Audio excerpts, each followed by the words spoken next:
revocation sa mga lisensya ng baril ni Senador Ronald De La Rosa, inihain na ng Police Regional Office 11. ICC Trial Chamber itinakda na sa November 30 ang pagsisimula ng pagliliti sa ICC case ni dating Pangulong Rodrigo Duterte. Mga biktima ng drug campaign ng Duterte administration ikinatuwa ang itinakdang paglilitis. Digmaan sa gitnang silangan at tensyong China-Taiwan, tinawag ni Senator Padilla na force majeure.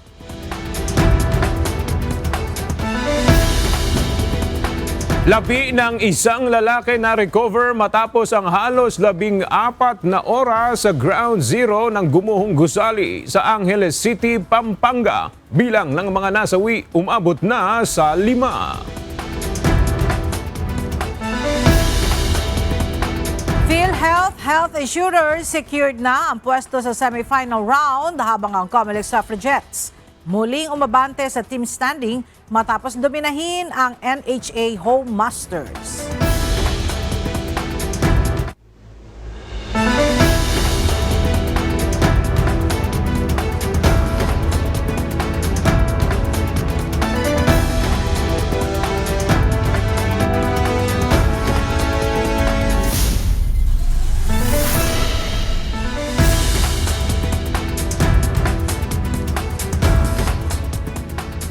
Magandang tanghali mga kasangbahay. Ngayon po ay araw ng Huwebes, May 28, 2026. Tayo po ay sabayang napapakinggan sa Radyo La Verdad 1350, ang UNTV Radio.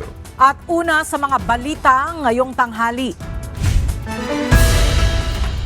Naisilbi na ng Police Regional Office 11 ang order of revocation ng lisensya ng baril ni Senator Ronald Bato de la Rosa. Ito ay matapos na pirmahan ng Hepe ng Firearms and Explosives Office ang rekomendasyon ng License, Revocation and Restoration Board noong May 26. Ang detalya hatid ni Lea Ilagan live. Lea, sino ang tumanggap ng revocation order para sa mga armas ng senador? Magandang tanghali sa iyo, Ella. Tinanggap ito ng abogado ni Senator Ronald Bato de la Rosa. At sinabi din ng FEO na matapos ngang matanggap ang Service of Order and Revocation ay agad silang nagtungo sa bahay ni Senator Bato kasama ang Civil Security Unit 11 at Police Regional Office 11. Ayon sa Pro 11 Ella, isinilbi nila ang order of revocation para sa license to own and possess firearms at firearms revocation ng senador. Nakikipag-ugnayan din ang FEO sa Regional Civil Security Unit 11 kaugnay ng kautusan. Ella, base sa record ng FEO, nasa 117 ang lahat ng armas ni Senator De La Rosa. Kaugnay niyan, ipinasusurrender naman ng FEO ang mga baril nito sa lalong madaling panahon. At Ella, kanina sa katatapos lamang na briefing, sinabi ng PNP Public Information Office na kung hindi ito isusurrender ni Bato ay saka pa lamang magsasagawa ng operasyon ang pambansang pulisya. Ella. Alright, Lea, pwede pa bang iapela ni Senator Bato ang kautusang bawiin ang lisensya at permit ng kanyang mga baril? Ella, sinabi ng Firearms and Explosives Office na maaari namang maghain ng motion for reconsideration ng kampo ni Senator Ronald Bato de la Rosa at muli itong didinggin ng FEO License Revocation and Restoration Board. Ella? Alright, maraming salamat, Lea Ilagan. Hindi natagpuan ang mga operatiba ng PNP Criminal Investigation and Detection Group at ng National Bureau of Investigation si Senator Ronald Bato de la Rosa sa 4 na bahay na hinihinalang ginaroroonan ng senador. 2 bahay sa Parañaque City, isa sa Bulacan at isa sa Angeles City, Pampanga ang sinalakay ng CIDG at NBI sa pag-aakalang naroroon si Senator Bato. Sa pahayag ni PNP CIDG Director Police Major General Robert Morico II. Sinabi nito na ang naturang operasyon ay bahagi ng kanilang commitment para hanapin ang mga pugante na nagtatago sa batas. Inirerekomenda na ng Philippine National Police Criminal Investigation and Detection Group na sampahan ng reklamong obstruction of justice si Senator Robin Hood Padilla. Ito ay dahil sa munay pagtulong ni Senator Padilla para makatakas sa loob ng Senado si Senator Ronald Bato de la Rosa noong May 14 ng madaling araw. Nauna nang inamin ni Senator Padilla na nakisabay sa kanyang sasakyan si Senator de la Rosa noong madaling araw ng May 14 at nagpababa ito sa Makati City. Posible umanong umabot ng ilang taon ang paglilitis sa Crimes Against Humanity case ni dating Pangulong Rodrigo Duterte sa International Criminal Court. Kaya nais na rin ng ICC Trial Chamber 3 na huwag nang patagalin pa ang pagsisimula ng paglilitis lalo na sa humihinang kondisyon dahil sa katandaan ni dating Pangulong Duterte. Narito ang report ni Dante Amento. Opisyal nang itinakda ng International Criminal Court o ICC Trial Chamber 3 ang pagsisimula ng paglilitis para sa kaso ni dating Pangulong Rodrigo Duterte sa darating na November 30. Right. As regards, first of all, to the decisions we've come to, the start of trial, we are prepared to accede to the prosecution's application of the 30th of November as the start of trial. The trial will run on a daily basis until the judicial recess or thereabouts. Ito ang petsang ipinanukala ng prosekusyon. Bagaman ang depensa ay ayaw muna sanang simulan ang paglilitis sa kaso ngayong taon. That the start of the trial could not be this year. We will be ready for whenever you want it to start, but our anxiety is that that should not be a date which leaves us with perhaps 1 or 2 months after the end of prosecution disclosure. It should be a minimum of 3. We had further consultation with our clients. They are amenable to start this trial. 30th of November seems to them at the moment still a reasonable period of time. January 2027, no. For them it's too long. Sa desisyon ng hukuman, ang mga pagdinig ay gagawin araw-araw hanggang 5 araw sa loob ng 1 linggo bago ang nakatakdang judicial recess sa long holiday sa Disyembre. Bago ang formal na pagbubukas ng trial, may mga mahahalagang deadline na dapat sundin. August 31 ang huling araw para sa prosekusyon upang isumite ang pinal na listahan ng mga saksi, ebidensya at trial brief. Habang September 28 ang petsa ng pagsusumite para sa trial brief ng mga legal na kinatawan ng mga biktima. Samantala, October 30 naman ang deadline para sa depensa na magbigay ng kanilang indikasyon ng mga isyu at depensang gagamitin. Binigyang diin din ng hukuman ang kahalagahan ng fitness to stand trial o ang kakayahan ng akusado na sumalang sa paglilitis. Inatasan ang mga partido na magsumite ng magkasanib na liham para sa mga eksperto sa darating na June 3 upang masuri ang kalusugan ng dating Pangulo. The chamber would obviously like to sit subject to witness problems 5 days a week.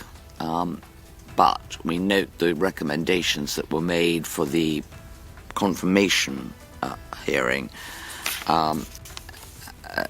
And so it may well be that we'll have to adjust it if we have to have a day for the accused not to be in court each week. Bilang bahagi ng paghahanda, magkakaroon pa ng 2 status conference sa June 23 at July 14. Tiniyak din ng ICC na magkakaroon ng interpretasyon sa mga opening statement sa katapusan ng Nobyembre upang matiyak na maunawaan ito ng mga mamamayan sa Pilipinas. Bukod dito, pinahintulutan din ang paggamit ng mga household forms para sa mga biktima upang mas mapadali ang kanilang partisipasyon sa proseso. Dante Amento, UNTV, News and Rescue. Diyos ang aming sandigan, serbisyo publiko ang aming pinahahalagahan. Ikinatuwa ng kampo ng War on Drugs Victims ng Duterte administration ang pasya ng International Criminal Court ng pagtatakda ng simula ng paglilitis sa kaso ni dating Pangulo Rodrigo Duterte sa Nobyembre. Ayon sa kanilang abogado, magandang senyales ang desisyon ng ICC. Ang detalye hatid ng report ni Dante Amento live.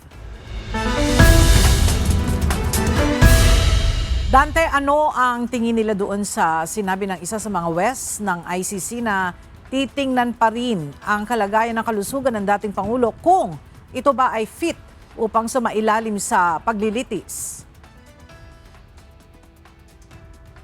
Magandang umaga, Ella. Hindi naman nababahala ang kampo ng mga biktima ng war on drugs dito nga sa kautusan ng International Criminal Court na dapat pa rin i-determine kung fit to stand trial ang dating presidente dahil ayon sa kanilang abogado na si Attorney Andres, ito ay bahagi ng proseso bago ang paglilitis.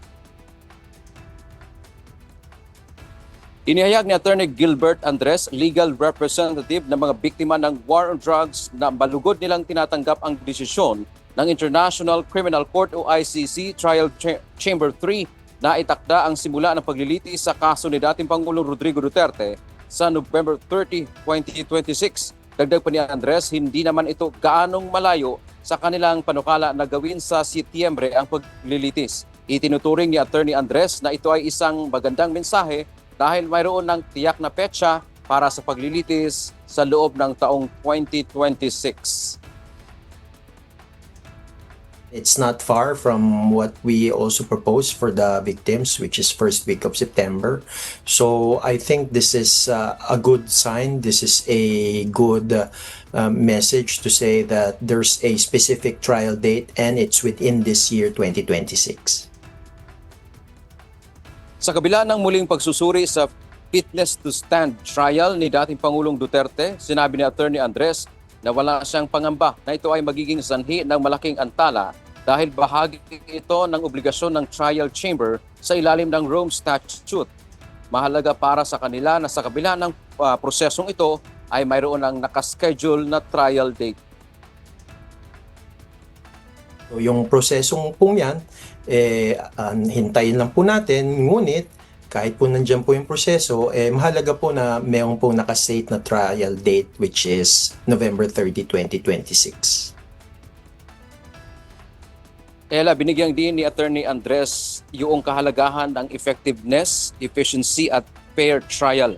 Anya, ang mabilis na paglilitis ay karapatan hindi lamang ng mga biktima kundi maging ng akusado upang maiwasan ang anumang hindi nararapat na pagkakaantala o undue delay. Ikinatuwa rin nila ang desisyon na magkaroon ng interpretasyon sa wikang Pilipino sa mga paglilitis na makatutulong upang direktang maunawaan ng mga biktima at ng publikong Pilipino ang mga kaganapan sa ICC. Sa kabuuan, Ella, ay positibo ang pananaw ni Attorney Andres dahil ang hakbang na ito ay tinuturing nilang mahalaga sa pagkamit ng katotohanan at hustisya para sa mga biktima. Ella, isa rin sa nabanggit kanina ni Attorney Andres na kung sakasakali na maaresto si Senator Ronald Bato de la Rosa at ma-turn over sa ICC, ay hindi rin ito makakaapekto sa magiging proceed nitong paglilitis kay dating Pangulong Rodrigo Duterte. Bagamat ang sinasabi niya maaaring i-combine, i-consolidate yung kaso ng dalawang dating matataas na opisyal ng bansa. Yan man ang ating update mula dito sa Maynila. Balik sa iyo, Ella. Maraming salamat, Dante Amento. Nananatiling matatag ang grupo ng Senate Majority Bloc ayon kay Senator Amy Marcos. Ito ay sa kabila ng mga banta at mga posibleng isasampang kaso sa ilang mga kasamahan ng mga ito. Kaya't panawagan ni Senator Amy sa mga minorya, tanggapin na nila ang bagong liderato sa Senado at magpatuloy sa kanilang trabaho. May ulat si Jed Neresina. Dapat irespeto ng 11-member Senate Minority Bloc ang katotohanang natalo sila sa naganap na botohan para sa pamumuno ng kapulungan laban sa 13-person bloc na pinamumunuan ngayon ni Senate President Alan Peter Cayetano. Ito ang inihayag ni Senator Amy Marcos habang ipinaalala na hindi gumawa ng anumang gulo ang kanilang grupo nang itinalagang Senate President si Senator Vicente Tito Soto III noong September 2025 kahit pa nawalan sila ng mga hawak na komite. Noon naman natalo kami. Hindi kami bumoto kay Senator Tito Soto. Wala naman umalma eh. quiet lang kami. Kahit tinanggal lahat ng aming committee, ayos lang, nagpasalamat pa rin kami. Kasi naniniwala kami sa proseso. Hindi kami kapit-tuko sa posisyon. Pero ngayon, bakit ganito? Hindi naman nangyari ito dati. Ang maliwanag, kung wala kang boto, tahimik muna, trabaho muna.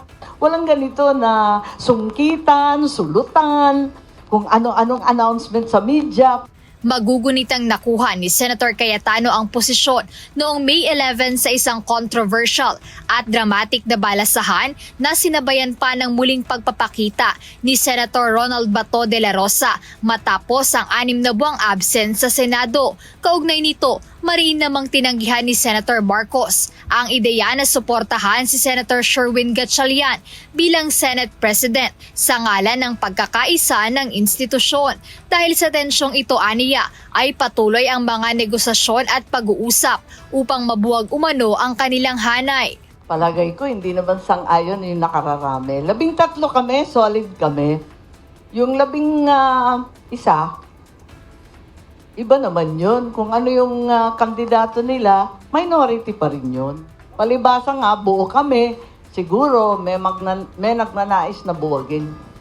Maraming nakikiusap, hindi lang senador, hindi lang kapwa senador, maraming opisyal sa gobyerno nakikialam. Marami pang kung sino-sino na mga nakaupo sa palasyo na nakikisuyo. Talagang marami.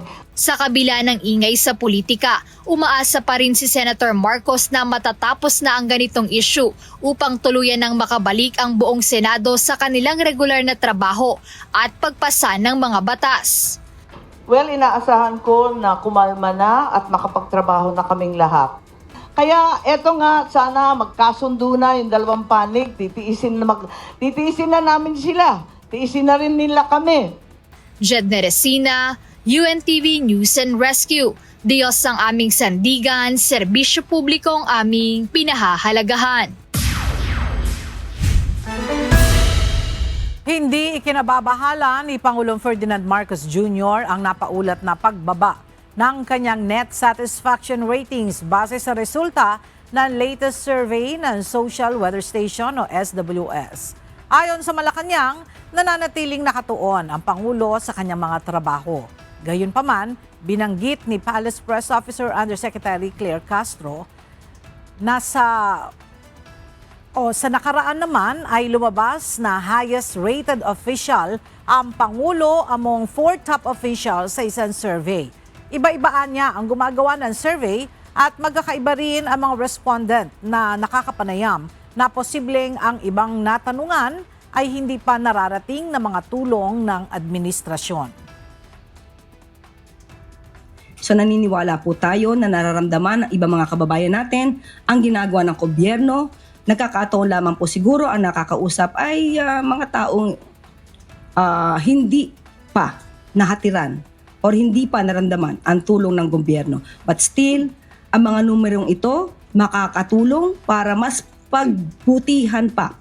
Alam natin na sinasagad na ng Pangulo ang pagtatrabaho pero makakatulong to para mas pagbutihan pa ng Pangulo ang pagtatrabaho at pagbibigay ng tulong sa ating mga mamamayan.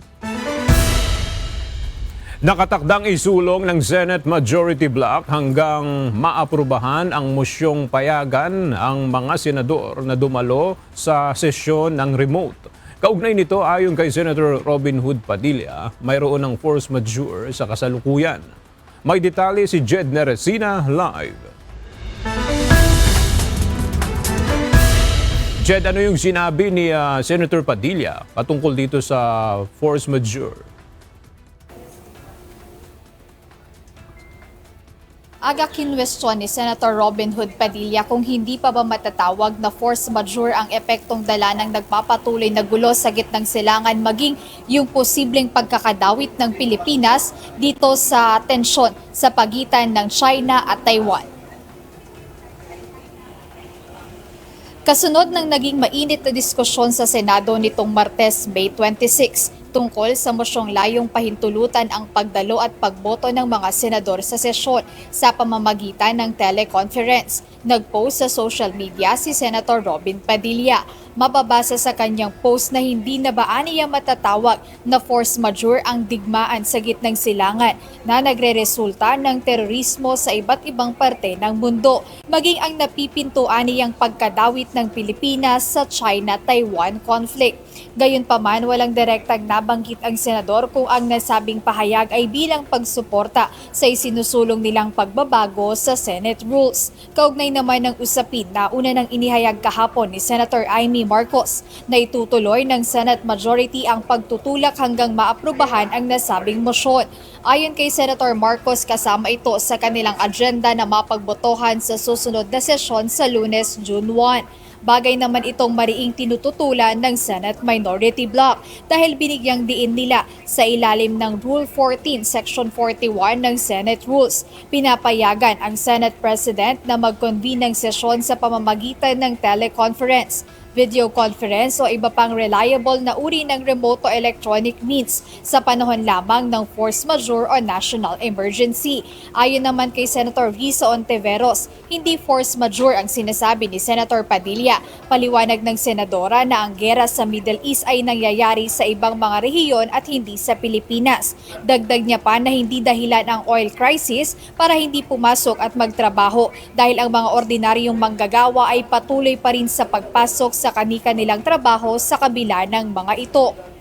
Agad dagdag ni Senator Ontiveros kasunod nga no pag-walkout nila nitong Martes, May 26, aniya sa susunod na session which is sa June 1 sa darating na Lunes, handa at open yung minority bloc na makipagdebate tungkol dito sa mosyong isinusulong ng Senate majority na payagan yung mga senador na dumalo via teleconference o video conference. So ayon sa minority bloc, handa nilang questionin o tanungin yung iba't ibang mga instansya para dito sa motion nga na pagbabago sa Senate rules. And one update mula rito sa Senado, balik sa iyo, Aga. Maraming salamat, Jed Neresina.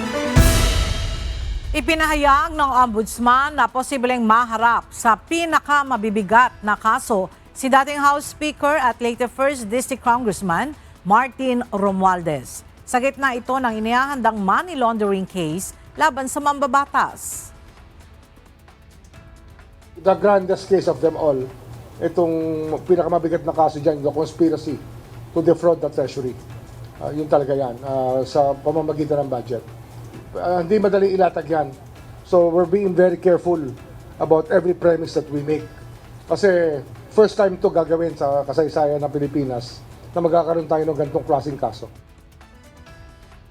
Ayon kay Ombudsman Crispin Remulla, wala pang specific provision para sa itinuturing na grandest case na isasampa kay Romualdez, ngunit tinawag ito ni Remulla na kauna-unahan sa kasaysayan ng bansa at may kaugnayan umano ito sa nangyaring sabwatan upang dayain ang pambansang pondo, partikular noong 2024 at 2025.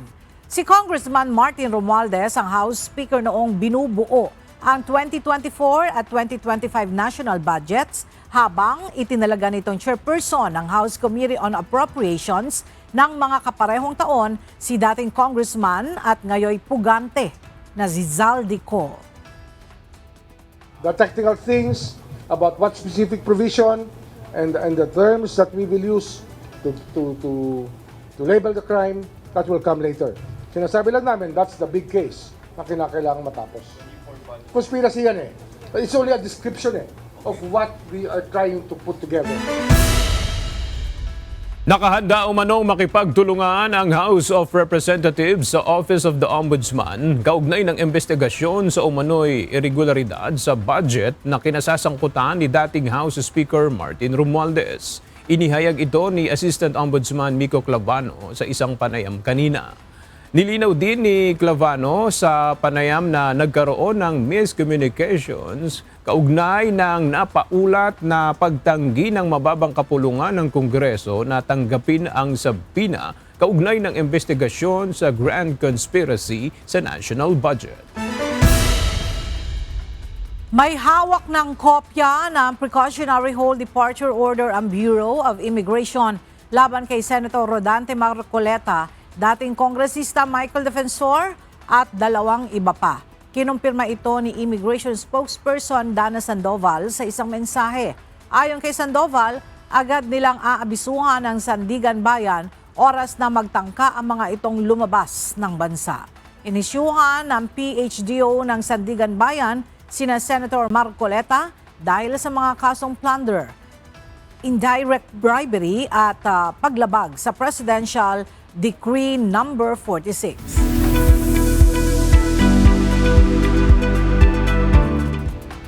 Malapit nang pumasok sa loob ng Philippine Area of Responsibility ang Tropical Storm Jangmi. Batay sa 8 a.m. weather bulletin ng Philippine Atmospheric, Geophysical and Astronomical Services Administration o PAGASA, nasa 1,135 kilometers sa silangan ng Eastern Visayas ang bagyo. Taglay nito ang lakas ng hangin na 65 kilometers per hour at bugso na 80 kilometers per hour. Tumutulak naman ito ng north-northwestward sa bilis na 30 kilometers per hour. Posibleng hanggang mamayang gabi ay pumasok sa loob ng PAR ang bagyo. Inaabisuhan ng PAGASA ang publiko na patuloy na i-monitor ang lagay ng panahon.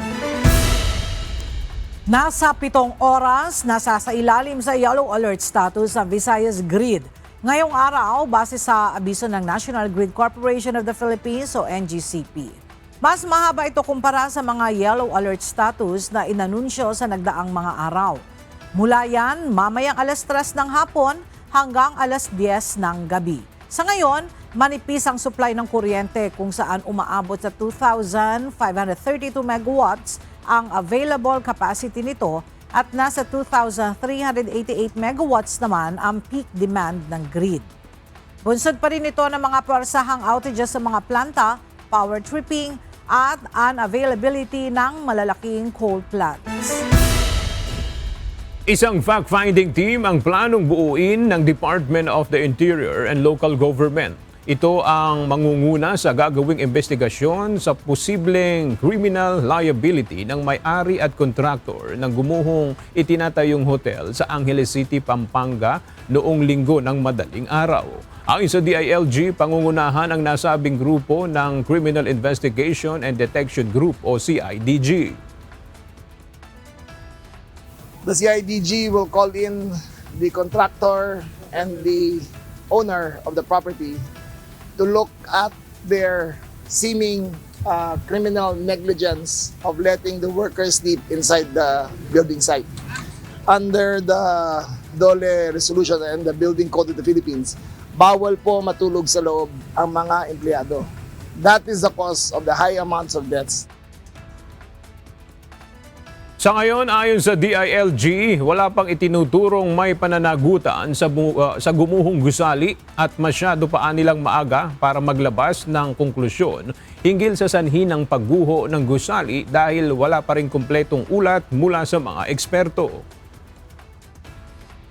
Number one, no one is qualified yet to give a fault finding report.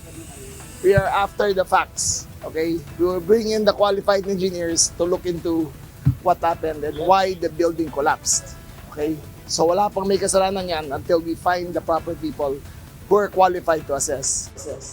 Samantala, magsasagawa rin ng hiwalay na investigasyon ang Department of Labor and Employment kaugnay naman ng posibleng paglabag sa labor code ng may-ari at contractor ng gusali.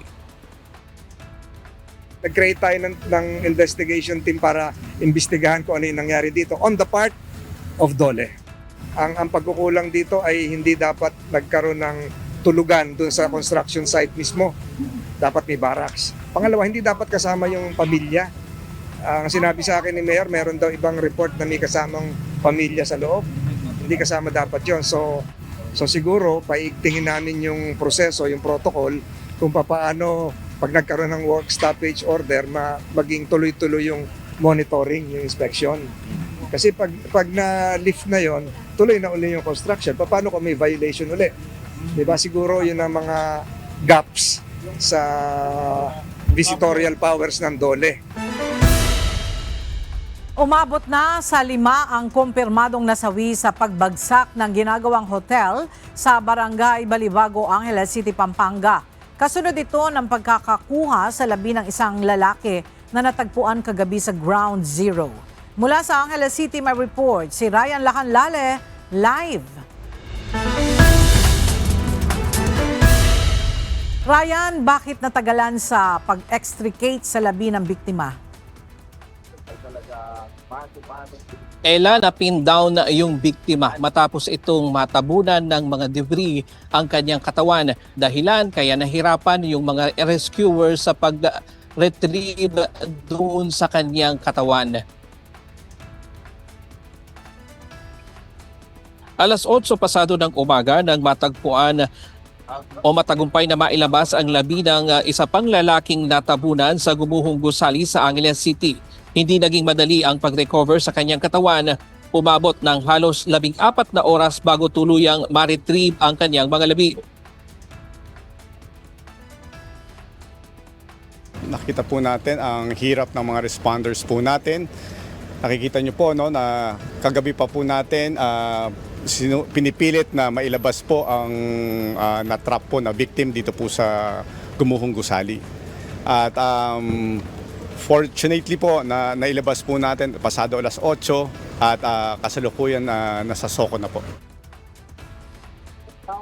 Ayon sa Public Information Office ng Angeles City, naging maingat ang extricating team upang manatiling intact ang katawan ng biktima habang isinasagawa ang pagkuha rito. Kasi we are trying to retricate the body, sana full, no? Baka kung hindi po tayo magiging maingat, baka magkaroon ng dismember doon sa kanyang part of the body. Yun po yung iniiwasan natin. So as much as possible, makuha po natin sila ng buo at maayos.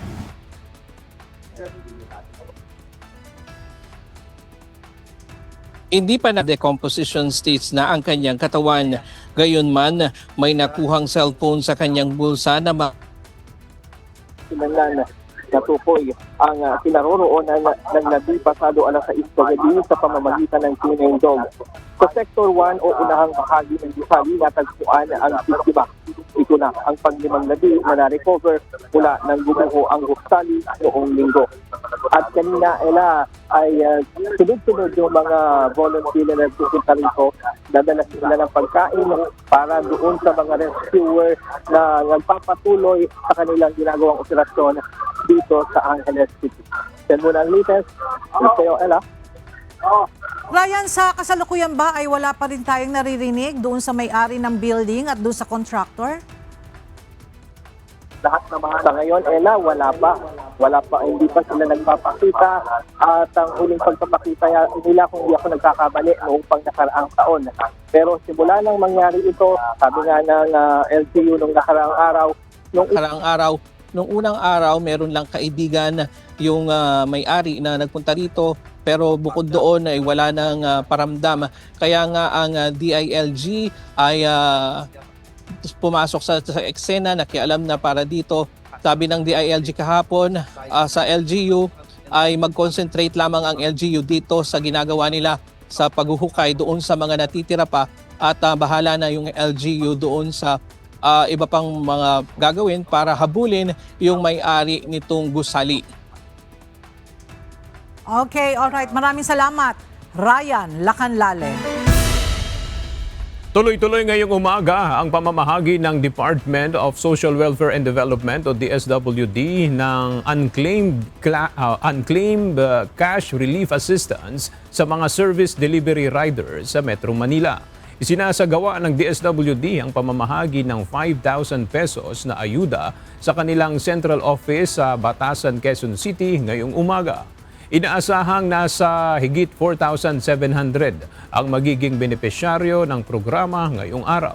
Bahagi ito ng programang Assistance to Individuals in Crisis Situation o AICS bilang karagdagang suporta sa sektor ng transportasyon na naapektuhan ng pagtaas ng presyo ng petrolyo. Nauna nang sinabi ng DSWD na target nilang matapos ang pamamahagi ng ayuda hanggang katapusan ng Mayo. Inatasan ni Pangulong Ferdinand Marcos Jr. ang miyembro ng kanyang gabinete na gumawa ng mga hakbang para labanan ang banta ng Super El Nino. Noong Lunes, pinulong na ng Pangulo ang mga kinaukulang ahensya ng gobyerno na pangunahing tumutugon sa epekto nito. Ang Pangulo, pinag-aaralan na rin natin yung response ng ating pamahalaan pagdating sa El Nino, dahil you might have a severe El Nino. So we looked at the past, what did government do, what worked, and nagpaplano na tayo dyan para maibsan yung epekto ng El Nino sa ating lahat. Mga basurang bumabara sa mga drainage ang itinuturong pangunahing dahilan ng Department of Environment and Natural Resources ng matinding pagbaha sa ilang mga lugar sa Metro Manila. Ginawa ng ahensya ang pahayag kasunod ng mga batikos sa nangyaring pagputol sa mga puno sa mga kahabaan o sa may kahabaan ng Quirino Avenue. Narito ang report ni Mia Alonzo. Nanindigan ng Department of Environment and Natural Resources o DENR na malaking bahagi ng problema sa pagbaha sa mga lungsod ay nag-uugat sa hindi tamang pagtatapon ng basura. Kasunod ito ng pangamba ng ilang residente sa Quirino Avenue na posibleng lumala ang pagbaha dahil sa mga punong pinutol sa lugar bunsod ng itatayong Southern Access Link Expressway Project. Ang kailangan po natin gawin para mabawasan po ang baha ay magtapon po tayo ng basura ng maayos. That's what we have to do. Because year in and year out, kausap namin ng MMDA, maraming mga clogged mga drainage natin dahil sa basura. That's one of the main causes ng mga flooding. Ipinaliwanag pa ng ahensya na bagamat may mga low-lying areas na talagang madaling bahain, mas lumalala pa ito dahil sa kawalan ng disiplina sa pagtatapon ng basura. Kaya naman nananawagan ng DENR sa publiko na maging bahagi ng solusyon sa problema ng pagbaha. Samantala, sa gitna ng issue ng pagpuputol ng mga puno, sinabi ng DENR na hindi masasayang ang mga kahoy na napuputol dahil plano itong gawing mga upuan at lamesa para sa mga paaralan ng Department of Education. Ayon sa ahensya, nakikipag-ugnay na sila sa DepEd at TESDA upang maproseso ang mga kahoy na magamit sa paggawa ng kagamitang pampaaralan. We have a standing arrangement and coordination with DepEd for para sa mga school chairs and tables na at tumutulong rin ng TESDA in that aspect para turuan rin yung mga tao kung paano to construct these chairs and tables, which, as you know, we have a shortage of. So doon po wala tayong problema doon. Itinanggi rin ng ahensya ang ipinupukol sa tila hindi umano pinag-isipang mga desisyon ng malawakang pagputol ng mga puno, maging ang iniulat na pagpayag ng DENR sa pagputol ng mga puno sa Palawan. Masakit na tungkulin po namin ang mag-issue ng tree cutting permit dahil we're the ones supposed to be ensuring na kumakapal ang forest cover natin, but at the same time, kami ang naatasan sa ilalim ng batas na mag-issue ng tree cutting permit for whatever purpose, whether it's in a private property, whether it's in public land, kami pong naatasan. Hindi po pong pwedeng sisihin ng publiko pagka nagagalit po sila or hindi maganda ang dating sa kanila ng mga nangyayaring ganito. Of course, there are instances na talagang dapat magalit. But in these particular instances, pinagdaanan po natin itong mitigation hierarchy. Sa huli-muling nagpaalala ang DENR na ang pagtugon sa iba pang mga suliranin sa kapaligiran tulad ng pagbaha at basura ay hindi lang responsibilidad ng pamahalaan kundi ng bawat mamamayan. Mia Alonzo, Human TV News and Rescue. Diyos ang aming sandigan, serbisyo publiko ang aming pinahahalagahan.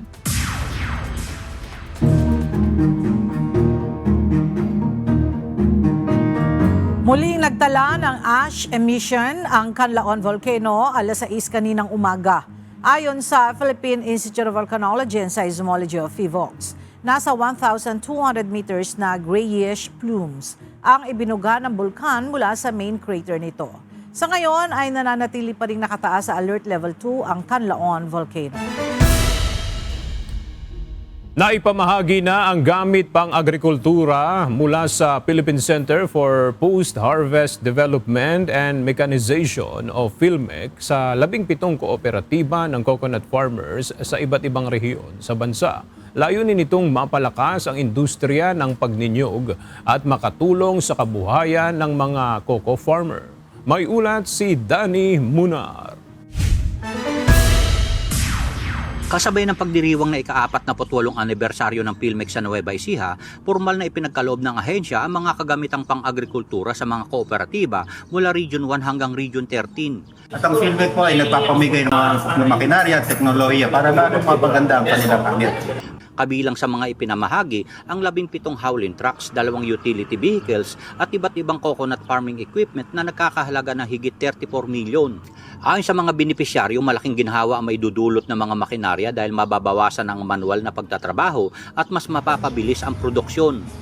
Almost 50% siguro ang sisave ng mga farmers kasi sa manual, gawin mong kasi kailangan mong pahinga. Si mechanism, dire-diretso yung kaya ka lang magpahinga pag maubusan ka talaga. Tsaka yung production, mas mataas na yung taas ng production sa aming magtiniyok. Mano-mano po yung kulturan, mano-mano po lahat, sir.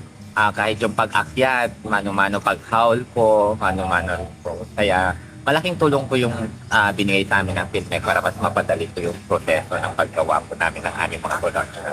Ayon sa PhilMec, umaabot na sa 36 bilyong halaga ng mga makinarya at post-harvest facilities ang naipagkaloob na neto sa mahigit 1.2 milyong farmers beneficiaries sa ilalim ng Rice Competitiveness Enhancement Fund o RC program simula noong 2019. Target din ng ahensya na mas mapalawak pa ang pamamahagi ng mga modernong kagamitan at pasilidad para sa mga magsasaka sa buong bansa. Ngayong taon na ito, ngayong 2026, ay may mga target na kami at ang pondo namin ngayon ay 9 billion. Papamigay kami ng mga makinarya, bodega, post-harvest facilities para lalong mapaganda ang proseso ng ating mga magsasaka. Sa pagniniyog naman, meron pa kaming 1 billion na budget at pati yung mga shared facilities, tinatayo namin sila ng mga warehouses, mga dryers ng Cobra at kung ano pa para lalong gumanda ang produkto natin. Ipinakita rin sa anibersaryo ng ahensya ang iba't ibang modernong makinaryang ginagamit sa land preparation, mechanized crop establishment, harvesting at post-harvest technologies bilang bahagi ng pagsulong ng agricultural modernization sa bansa. Danny Munar, UNTV News and Rescue, Diyos ang aming sandigan, serbisyo publiko ang aming pinahahalagahan.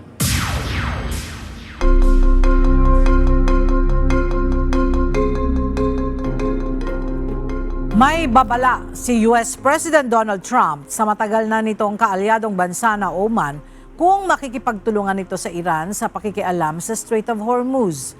Ito'y kasunod ng iniulat ng Iran na mayroon na silang kasunduan na ibalik sa normal na paggalaw ng mga barko sa Strait of Hormuz kung saan kasama nito ang Oman, ang management nito.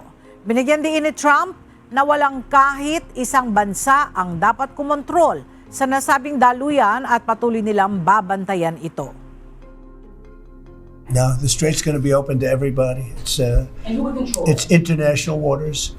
Nobody's going to control it. We're going to watch over it. That's part of the negotiation that we have. They would like to control it. Nobody's going to control it. It's international waters, and Oman will behave just like everybody else, so we'll have to blow them up. They understand that. They'll be fine.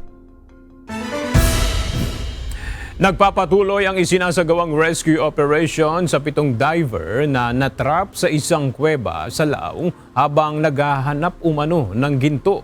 Nahirapang makalabas ang mga diver matapos na magkaroon ng landslide at maharangan ang labasan ng nasabing kuweba.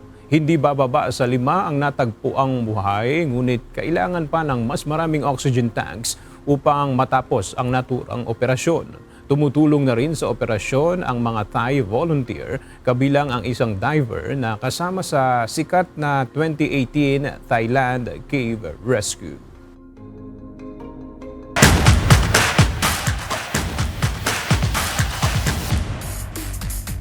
Sa pagpapatuloy ng tumitinding tapatan sa UNTV Volleyball League Season 4, matagumpay na naselyuhan ng PhilHealth Health Insurers ang kanilang spot sa semi-final round matapos na talunin ng MMDA Lady Spikers sa isa 3-0 sweep win.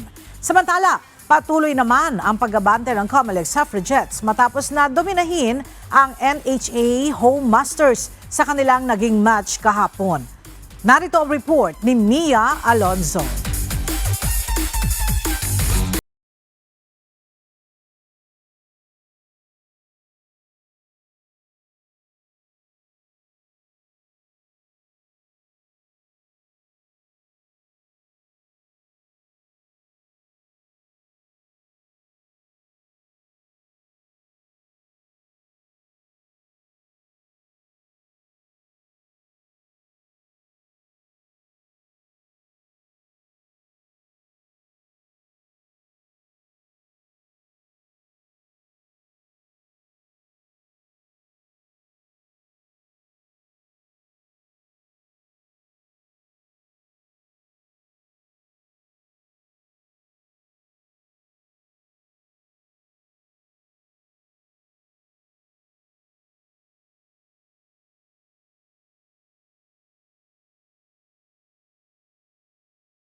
si Christine Mirales mula sa kanyang 3 attacks, 2 blocks at 5 service ace na nagresulta ng 10 puntos.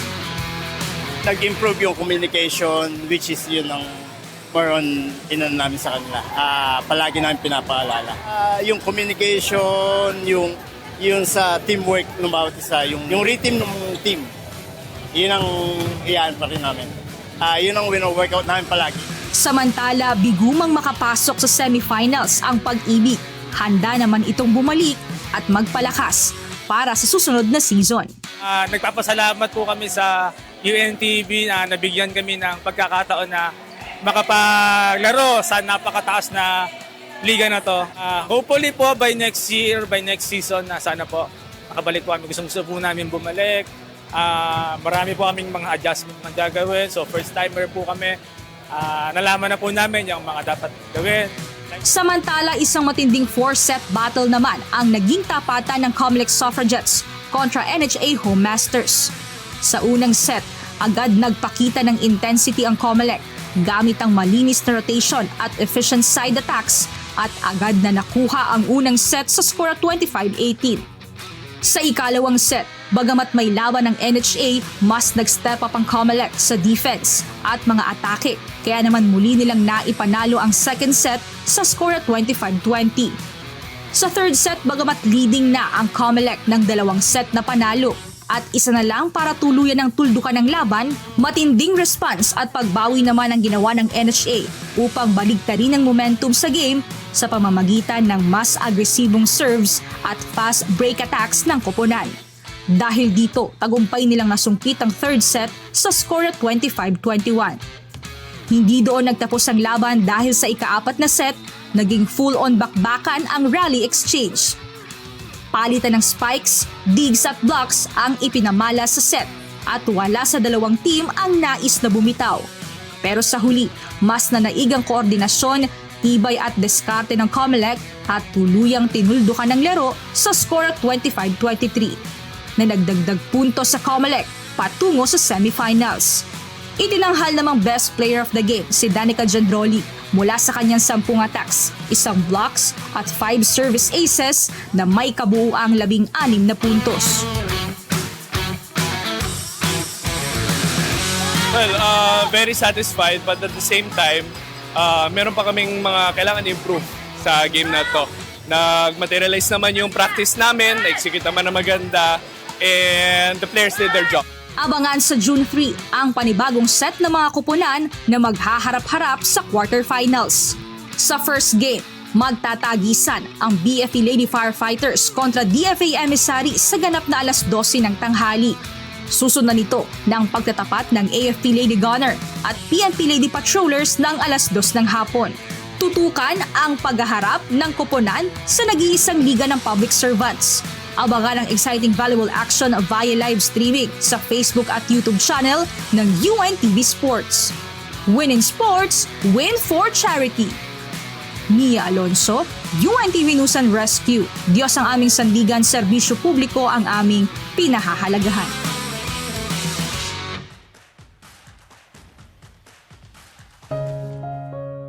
At sa ating pong iiwang mga salita ng Diyos na ating sandigan, mula sa Aklat ng Kawikaan, Kapitulo 16, versikulo 9, na nagsasabi, ang puso ng tao ay kumakatha ng kanyang lakad, ngunit ang Panginoon ang nagtutuwid ng kanyang mga hakbang. At yan ang mga balitang aming tinutukan at inaksyonan. Dahil sa aming pagbabalita, una ang pagkalinga sa kapwa. UNTV C News, may balita saan mang panig ng daigdig. At dito sa UNTV, Diyos ang aming sandigan, serbisyo publiko ang aming pinahahalagahan. Magandang tanghali.